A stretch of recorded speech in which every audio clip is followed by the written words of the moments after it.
I said to Travis, I said to you, hey, tell Travis what just happened. You told me to do it. You told me to. You said, go do that. I said, no, tell him what just happened. And I lied. And that you punched me in the fucking thing. And you figured it out. And you said, no, I didn't. What the fuck are you talking about? And I watched you lie. And then I didn't punch you, by the way. I'm sorry that I didn't hit you across the face in a proper slap, but I was hitting you. It was not punching you. Babe, you're not punched. Don't tell me what it feels like to be punched. You know, you've been in a lot of fights. You've been around a long time. I know. Yeah. No, when you fucking have a close You didn't get punched. You got hit. I'm sorry I hit you like this, but I did not punch you. I did not fucking deck you. I fucking was hitting you. I don't know what the motion of my actual hand was, but you're fine. I did not hurt you. I did not punch you. I was hitting you. How are your toes? What am I supposed to do? Do this? I'm not sitting here bitching about it, am I? You are. That's the difference between me and you. You're a fucking baby. Because you started. You are such a baby. Grow the fuck up, because you Johnny. started physical fights. I did start a physical fight. Yeah, you did. So I had to get the fuck out of there. Yes, you did. So you did the right thing, the big thing. You know what? You are admirable. No, it's not to get you mad. It's not to get. It's just to get out of a bad situation while it's happening before it gets worse. In Australia, when we had the big fight where I lost the tip of my finger, at least 5 bathrooms and 2 bedrooms I went to. To avoid talking to me. To avoid working it out. To escape the fight. You don't escape the fight. You escape the solution. No. You escape the solution. No. You escape figuring it out. We cannot work it out if you run away to the bathroom every time. Listen to me. A boxer can't go 12 rounds without a fucking minute break. I'm not giving you a minute break. You do it at minute 3 at the beginning of an argument. No. There are rounds, man. And when it gets too fucking hairy, the ref splits them apart or whatever. But all I'm saying is, you can't have a solution if the argument just keeps mounting and mounting and mounting and mounting. I fucking go into the bathroom and sit on the floor. Bam, bam, bam, here you come. I come out. Fight, crazy, escalated. I split again, I go to another fucking bathroom or a bedroom or something. Knock, knock, knock, bang, bang, bang. You kept...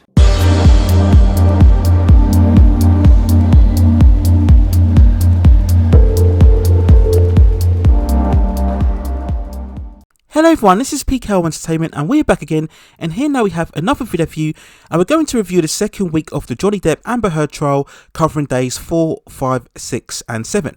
Now at the time of making this video, all testimonies and examinations were closed for the week on Thursday the 21st of April 2022. Now you can check out my review of the first week of the trial within the channel, and I'll leave a link within the description. So we'll get straight into it then in terms of what happened this week, which overall was definitely more interesting and overall more relevant, I think, to the main cause of the dispute, which of course concerned the op-ed article by Amber Heard and whether it's defamation against Johnny, and determining whether she was abused by him overall. So in terms of the trial, we started on Monday with testimonies by Sean Bett, who was the chief private security for Johnny Depp, providing more additional input from Dr. David Kipper, who treated Johnny Depp for his injury surrounding his finger, and also we heard from nurse Debbie Lloyd, who was Johnny's private nurse. Now in terms of the trial, all of these segments surrounding these testimonies were very lengthy, and it did tend to drag at times, especially Debbie Lloyd's testimony, who was a pre-recorded video. It was very protracted and we had to watch her go over several exhibits and medical notes. It was very slow as she had to carefully go over the events that were being recorded. There were a lot of times where she couldn't variously recall over events that happened. This is understandable, of course, because she was talking about events that happened 5, 6, 7 years ago. And to be honest, this segment was very tough to watch just because there wasn't a lot of pace. It was very stop-start as Nurse Lloyd had to continually check and review all of the information that was being shown to her on screen. Now, of course, she was just doing her job, so no real criticism towards her, but just from a watchable perspective, it just wasn't very entertaining or very interesting in my opinion.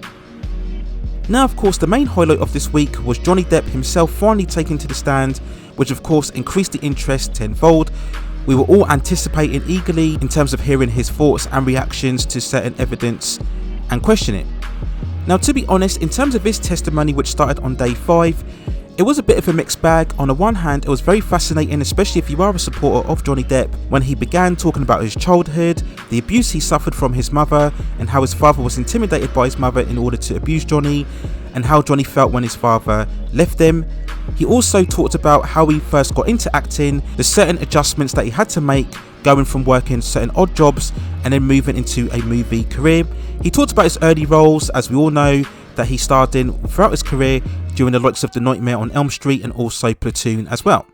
He commented that he was very unassuming about becoming a movie star and that he really wasn't obsessed by money or fame. Now, on the one hand, this was quite compelling, particularly when he started talking about his childhood, providing much insight and background to his character. But in terms of a watching perspective, it did drag at times, because with all due respect, Johnny does meander a lot in terms of how he speaks. He talks in very long monologues, going off topic and off tangent, metaphors and descriptions, and a lot of the times it didn't have any relevance in terms of the overall case. This was less a testimony and more about Johnny getting his side of the story out there in the public. Now, of course, it's nerve-wracking for anybody going on stand and speaking in front of a crowd of people, let alone being the main plaintiff of the case, especially having to retrace any traumatic personal experiences. So I completely understand that Johnny was very nervous at the time. Now, of course, we could counteract this by the fact that he is a very experienced actor, so he's more than accustomed to learning lines. And now, despite this, he did come overall as very genuine and honest. He may have been given a bit too much leeway by his lawyer team in terms of describing what happened and giving certain answers. This is very much strategical in trying to build a character, establishing Johnny as very humane and sympathetic, but to be honest, it wasn't as relevant in terms of evidence as to determine whether Johnny actually abused Amber or not. So over the time, the testimony did prove a bit frustrating to me to watch. We then talk about days 6 and 7, where we did finally get to the stuff that truly matters. And on these days, Johnny did start referring to the intense arguments between both him and Amber. He started off this testimonies by talking about how he coped with drug addiction. He then talked about what is without question one of the most notorious incidents throughout this trial, and that is of course the argument in Australia back in March 2015. Describing the events, this was an argument over a post-nuptial agreement where Amber was very angry and commented on the fact that Johnny didn't even mention her in his will, let alone talking about post-nuptial agreements. This argument escalated when Amber was following him around the house, constantly insulting him. Johnny tried to hide himself in the bathroom, and as he was on the stand, Johnny described the events where Amber was throwing bottles at him, which resulted in her throwing a second vodka bottle, which hit a desk counter, shattering everywhere and cutting his hand. We were then shown photos of messages written on a mirror, which were both a combination of blood and paint. Johnny talked about feeling a burning sensation when his hand was cut. We were then shown photos of Johnny lying in a hospital bed, and then we had a truly graphic image showing the severed finger, which wasn't pleasant to look at, I've got to say, post the event, which showed a burn mark on his cheek. He later confirmed that this was Amber burning a cigarette and leaving a mark on his cheek as well. So overall, this was a very detailed account of the events, and it'll be absolutely fascinating to hear Amber's side of what happened during this argument. They did talk about another argument involving a fight on a staircase where Amber was throwing punches at Johnny. Her sister Whitney tried to intervene the conflict between the two, but Amber kept punching him repeatedly.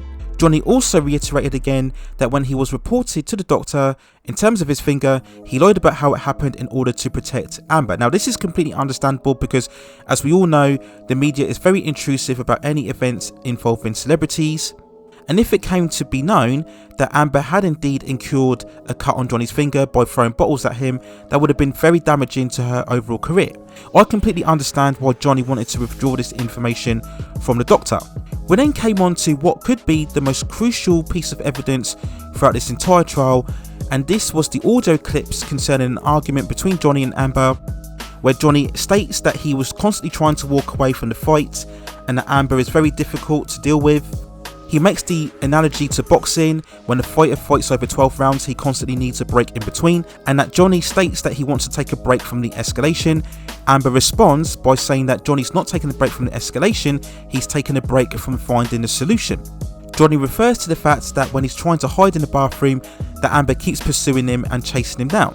During this discussion, Amber confirms that she does indeed throw pots and pans at Johnny, and that she was also hitting him. She was talking down to him, being very condescending, calling him a baby and telling him to grow up.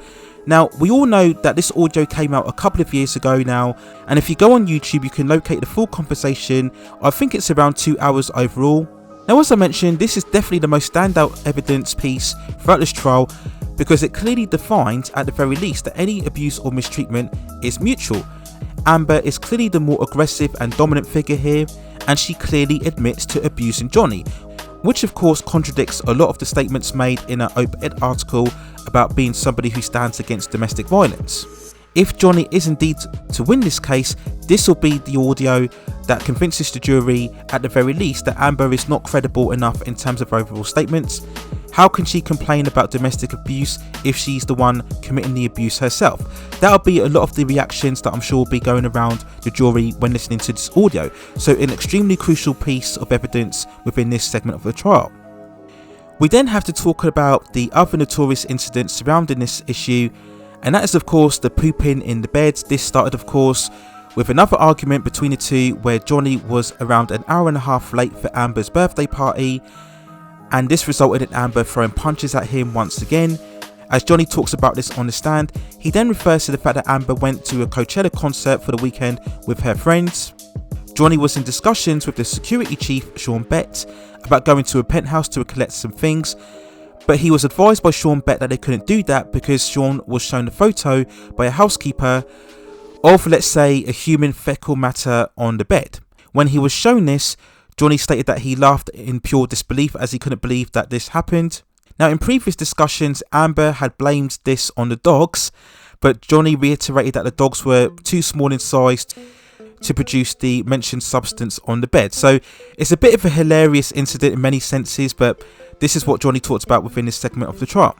Now, at the end of day 6, Amber Heard's lawyer team, headed by Ben Rottenberg, started the cross-examination with around 20 minutes to go. Now, this was very late in the game, and I did question this because I felt that the idea would have been to let Johnny get comfortable by giving his side of the story and his own testimony, and then hit him with a very stern cross-examination in the following day.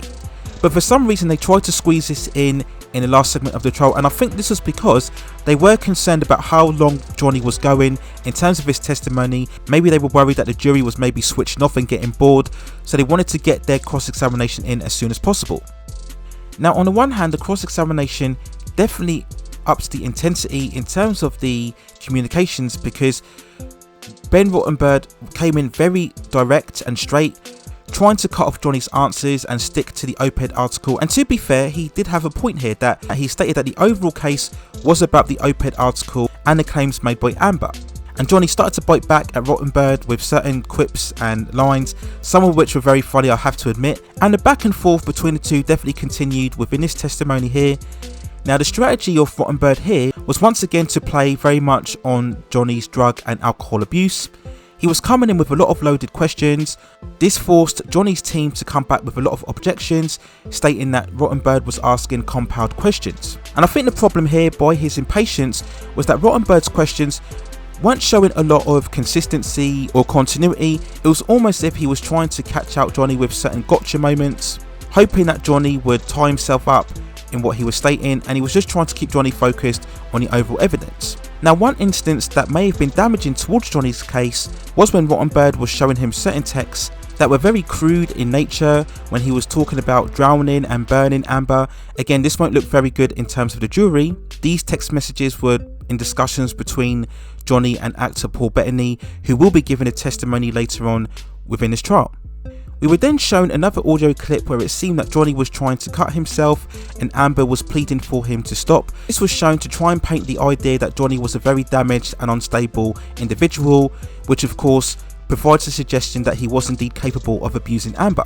Now, of course, it can be argued that just because he was sending these texts, it doesn't automatically mean that he was abusing Amber. So once again, it goes back overall to the evidence. How much can they prove that Johnny abused Amber, or how much can they prove that Johnny didn't abuse Amber? That's the overall key here.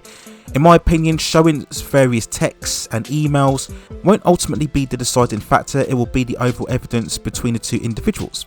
Now, we were shown another video clip which I believe has been available on the internet for some time, which showed Johnny having an intense argument with Amber in the kitchen, where Johnny is slamming the kitchen cabinets and he's throwing stuff around. Now, I'm not sure why there was a camera in the kitchen overall, but again, this is just to build the fact that Johnny was a very angry and intense and unstable individual, again trying to provide the suggestion that he was capable of abuse. So just in summary of this week overall, I think it has been a very good week for Johnny in terms of getting his story across. I think in terms of public opinion, when I look at other coverage of this trial, it does seem that a lot of people are very sympathetic, particularly when he spoke about his childhood experiences. And people were very impressed at the fact that he was very honest in terms of his addiction. He wasn't trying to hide anything. He wasn't trying to paint himself as being somebody that he wasn't. And when he was describing arguments with Amber, he did it in a very genuine way. He wasn't vilifying Amber or trying to paint her off as a monster. He was just telling us exactly what happened. So all of this came across very well in terms of the jury. I don't think the constant biting back at Ben Rottenberg really did him too much damage, because he wasn't doing it all the time. It was sporadic enough so it didn't really disrupt the flow of the overall questioning. I think the issues regarding the drunken texts could work against him, especially if there are more evidence going to be shown later on down the line. But as I mentioned, it is that key audio segment where Amber is clearly admitting, or at the very least not denying, that she did abuse Johnny, she did throw certain objects at him. That will be the key, and it'll be absolutely fascinating to see what Amber reacts to and how she explains those events. That'll be a key advantage to the defense team when she makes her overall testimony. So overall, I think Johnny has done very good in terms of his overall position. He was a bit long-winded, he did take a long time to answer questions, but overall he got his message across, and I think overall, if you are a fan of Johnny Depp, then you are very satisfied with how this week went within this overall trial. So we'll wait and see what happens within the third week of this trial. Now, I am watching the trial daily, of course, but at the same time, I won't be making videos on it every single day, but I will continue to do weekly summaries like this. So if you are liking these overall summaries of the trial, just let me know within the comments, and I will continue to provide these weekly summaries around the overall events within the courtroom as well. So those are my overall thoughts and feelings and review on the second week of the trial between Johnny Depp and Amber Heard. Let me know what you think in the comments below. If you believe there's anything I've missed or any key elements, then let me know in the comments and we can talk about this further. And as I mentioned before, I will be doing a weekly summary of the third week. I do personally wish that we could cut straight to Amber's testimony, but we do of course have several actors who have to make their witness statements as well. So we look forward to that in the upcoming weeks also. But let me know what you think in terms of the trial, whether you think it's very compelling, or do you think it's a bit long-winded, it's dragging too long? Do you think it should be 6 weeks in total, or do you think this is a trial that could be resolved a lot sooner? Let me know what you think in the comments as well. Please also hit and like the subscription and notification buttons so I can provide you with more high quality content like this in the future. But that's it for now. Take care of yourselves, stay at safe distances, and I will see you very, very soon.